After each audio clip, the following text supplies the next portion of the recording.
आज के इस लेक्चर के अंदर हम डिस्कस करेंगे DNF ब्लॉक एलिमेंट का जो एक्सरसाइज है। मैं आप लोगों को ये सारे एमसीक्यू समझा के सॉल्व कराऊंगा। टिके तो पहले से लगे हुए लेकिन समझना जरूरी है, जिस तरह हमने SNP ब्लॉक को समझ लिया। तो जाते एमसीक्यू नंबर फर्स्ट की तरफ, हमें कह रहे हैं कि द डायमैग्नेटिक आयन, नीचे मुख्तलिफ आयन्स आप लोगों को दिए और पूछे इसमें से डायमैग्नेटिक आयन कौन सा है। सबसे पहले आप लोगों को डायमैग्नेटिक आयन का पता होना चाहिए। एक होता है diamagnetic, paramagnetic, ferromagnetic, anti ferromagnetic, ये चीज है। अब डायमैग्नेटिक वो होता है जो मैग्नेटिक फील्ड से रिपेल होता है, पैरामैग्नेटिक वो होता है जो पार्शियली अट्रैक्ट होता है, और फेरोमैग्नेटिक पैरामैग्नेटिज्म का एक्सट्रीम केस है। डायमैग्नेटिक, पैरामैग्नेटिक और फेरोमैग्नेटिक की वजह अनपेयर इलेक्ट्रॉन है। अब अगर किसी भी एलिमेंट के अंदर अनपेयर इलेक्ट्रॉन की तादाद नहीं है यानी 0 है, वो डायमैग्नेटिक है। अनपेयर इलेक्ट्रॉन की तादाद 1 से लेकर 3 तक है तो वो हमारे पास पैरामैग्नेटिज्म है, और उससे अगर ज्यादा है तो वो फिर फेरोमैग्नेटिक के लिस्ट में आते हैं। अब यहाँ पर ये जो नीचे आयन दिए हुए है, निकल है, क्रोमियम में मैंगनीज और साथ में कॉपर है। आप लोग को इनका एटॉमिक नंबर का पता होना चाहिए, और फिर यहाँ पर आयन बने हुए हैं, इससे इलेक्ट्रॉन निकले हुए। निकल का एटॉमिक नंबर 28 होता है, यानी 2 इलेक्ट्रॉन निकल गए अब 26 से।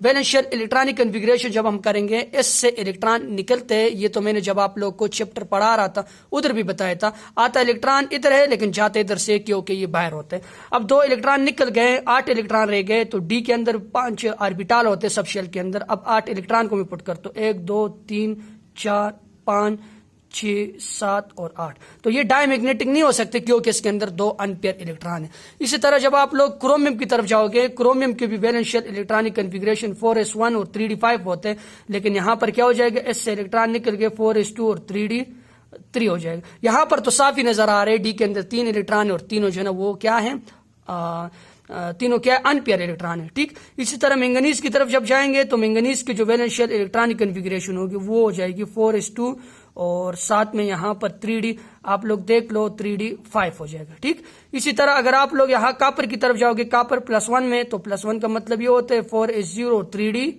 और 3d9। तो यहाँ पर भी अनपेयर इलेक्ट्रॉन, यहाँ पर भी, तो बाकी सबके अंदर अनपेयर इलेक्ट्रॉन है। लेकिन जब आप लोग यहाँ पर जाते हो, ये जो कॉपर वाला केस है, कॉपर वाले केस में जब आप लोग देखते हो 4s1 और 3d10 होते हैं वैसे, तो यहाँ पर 4s0 और 3d10 हो जाएगा। ठीक, 4s0 और 3d10 हो जाएगी। इस चीज को देखना है क्योंकि वैसे जो इलेक्ट्रॉनिक कन्फिगरेशन होती है इसकी होती है 4s1 और 3d10, एक्सेप्शनल इलेक्ट्रॉनिक कन्फिगरेशन है ना। तो यहां से इलेक्ट्रॉन निकले तो ये इलेक्ट्रॉन एस से निकला हुआ है। डी के अंदर 10 इलेक्ट्रॉन है। डी के अंदर जब 10 इलेक्ट्रॉन हो जाएंगे मतलब ये है कि डी के अंदर जितने भी ऑर्बिटल है सारे के सारे क्या है, वो फुल फील्ड है, कोई भी यहां पर पार्शियल फील्ड ऑर्बिटल नहीं है। तो इसलिए इसका जो करेक्ट ऑप्शन है दैट इज कॉपर +1, कॉपर +1। नीचे जाते हैं एमसीक्यूज नंबर सेकंड की तरफ। एमसीक्यूज नंबर सेकंड में हमें ये कह रहे हैं कि ये जो पोटाशियम फेरोसाइनाइड होता है, पोटाशियम फेरोसाइनाइड असल में क्या है, नॉर्मल साल्ट, ये साल्ट होता है जिस तरह जिसमें एक केटायन होता है दूसरा एनायन होता है।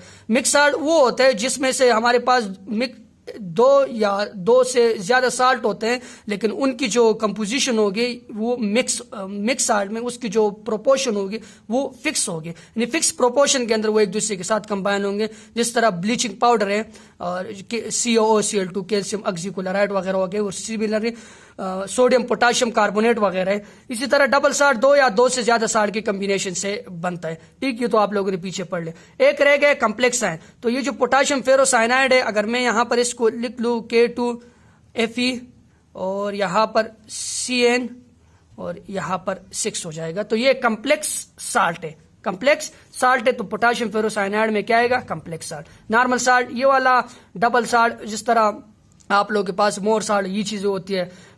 इसी मिक्स साल्ट में फिक्स प्रोपोर्शन होती है 2 साल्ट की, और ये कम्प्लेक्स आयन जिसमें ये चीज होती है। पोटाशियम फेरोसाइनाइड क्या है, कम्प्लेक्स आयन है। एमसीक्यूज नंबर 3 की तरफ जाते हैं जिसमें हमें ये कह रहे हैं कि the coordination compound CuCl4 exist in shape. ये कौन से शेप के अंदर एग्जिस्ट करता है। अगर आप लोग यहाँ पर CuCl4 को देखोगे, कॉपर का यहाँ पर जो कॉपर नहीं, कॉपर है, कॉपर का ऑक्सीडेशन स्टेट जो है वो +2 है। वो क्या है, +2 स्टेट में एग्जिस्ट कर रहे हैं, यानी टेट्रा क्लोरो क्यूपरेट 2। सही है, +2 स्टेट में एग्जिस्ट करे क्योंकि कम्प्लेक्स के ऊपर चार्ज है -2, तो ये हो जाएगा +2।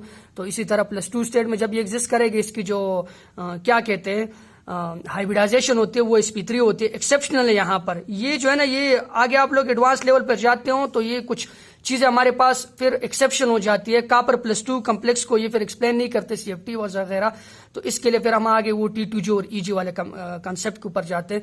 तो इसके जो मेनली जो कोऑर्डिनेशन कंपाउंड है CuCl4, ये टेट्राहेड्रल फॉर्म एग्जिस्ट, ऑक्टाहेड्रल और रोम्बिक में तो एग्जिस्ट कर ही नहीं सकते। टेट्राहेड्रल और स्क्वायर प्लेनर दो होते हैं। टेट्राहेड्रल तब होगा जब हाइब्रिडाइजेशन sp3 होगी, और स्क्वायर प्लेनर तब होगा जब हाइब्रिडाइजेशन dsp2 या sp2d होगी। सही है, ये बातें आपको आनी चाहिए कि स्क्वायर प्लेनर के लिए d ऑर्बिटल का होना और टेट्राहेड्रल के लिए sp3 का होना। तो इसकी जो हाइब्रिडाइजेशन होती है sp3 होती है। That's why geometry of coordination compound CuCl4 will be tetrahedral.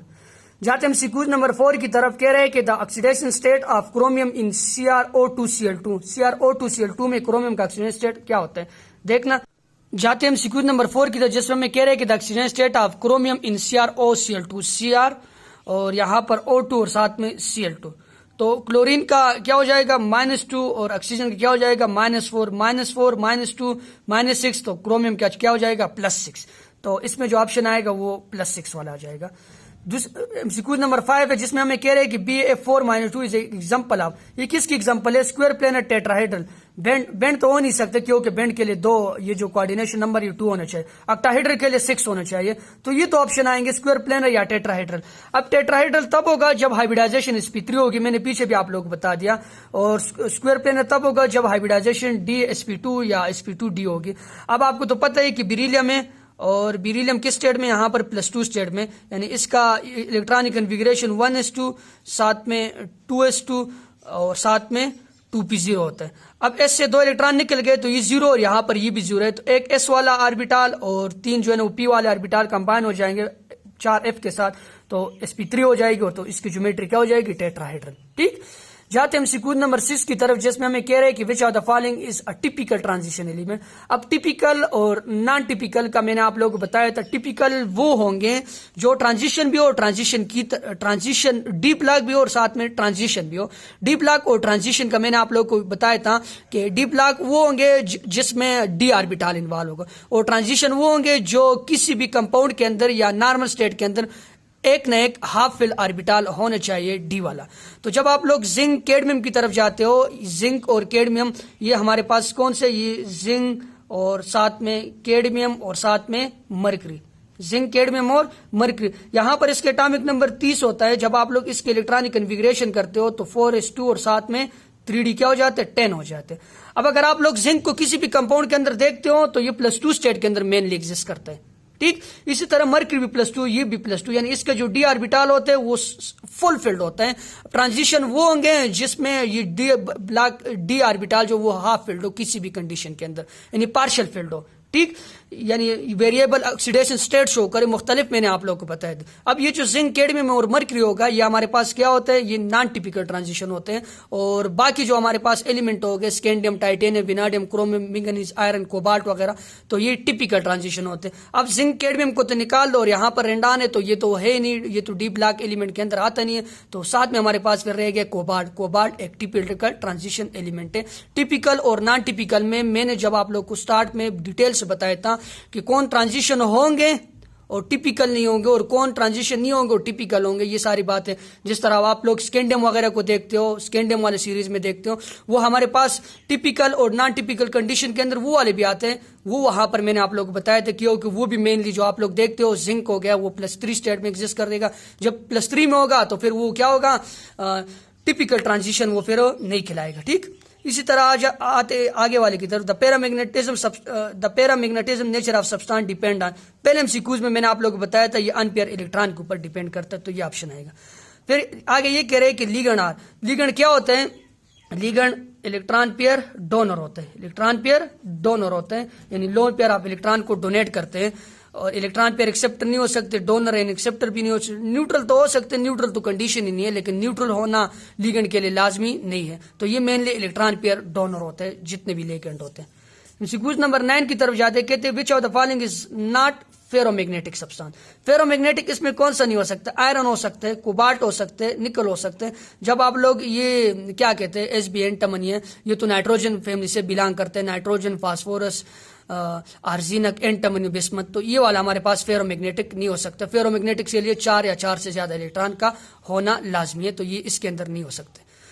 आगे कह रहे हैं कि the coordination number of iron, इस कंपाउंड के अंदर कोऑर्डिनेशन नंबर आयरन के कितने। कोऑर्डिनेशन नंबर का मतलब ये होता है कि number of coordinate covalent bond form between ligand and centre metal atom. अब अगर आप लोग CN को देखोगे ये मोनोडेंटेड लिगेंड है और कितने 6 है, तो एक एक बनाएगा तो 6 बना लेंगे, तो इसका जो कोऑर्डिनेशन नंबर हो जाएगा वो 6 हो जाएगा।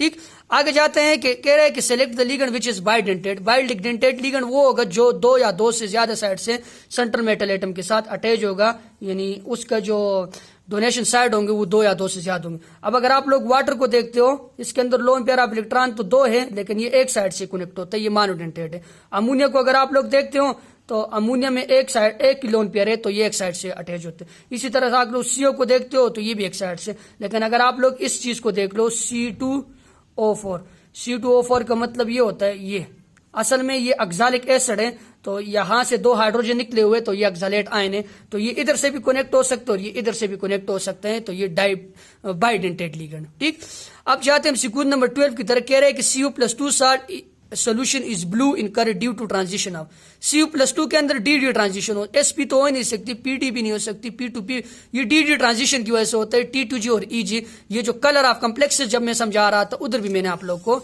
ये समझाया हुआ, तो इसका ऑप्शन क्या होगा, D2D ऑर्बिटल ट्रांजिशन। जाते हैं MCQ नंबर 13 की तरफ। कह रहे हैं कि potassium dichromate act as a, तो पोटाशियम डाइक्रोमेट जो है ना ये चीज है K2Cr2O7। तो यहां पर अगर आप लोग देखते हो तो ये क्रोमियम +6 ऑक्सीजन स्टेट में एग्जिस्ट करता है, तो ये स्ट्रॉन्ग ऑक्सीडाइजिंग एजेंट है, रिड्यूसिंग एजेंट नहीं है, डिहाइड्रेटिंग भी नहीं और ये चीज भी नहीं है। जाते हैं MCQ नंबर 14 की तरफ। कह रहे हैं कि which of the following constituent of German silver, German silver के अंदर कौन सा कंस्टिट्यूएंट पाए जाते हैं। तो जर्मन सिल्वर बना होता है निकल, कॉपर और साथ में जिंक। निक्का कजन, इसका यहाँ पर ये न्यूमोनिक इस तरह आप लोग याद कर सकते, निकल होगा, कॉपर होगा और जिंक होगा, तो यहाँ पर कॉपर है। जाते हम सीक्वेंस नंबर 15 की तरफ। कह रहे हैं कि the name which remain unchange in naming coordination compound, anionic के आखिर में 8 आएगा, जिस तरह क्लोरो, फ्लोरो, ब्रोमो, ये जो O आएगा, सही है। कैटायन के अंदर आप लोग के पास 8 आएगा। न्यूट्रल का जो नाम होता है वो चेंज नहीं होता है, तो यहाँ पर जो करेक्ट ऑप्शन होगा वो न्यूट्रल लिगेंड होगा। इसी तरह हम दूसरे एक्सरसाइज के MCQs को भी साथ साथ सॉल्व करेंगे। Thank you for watching my video.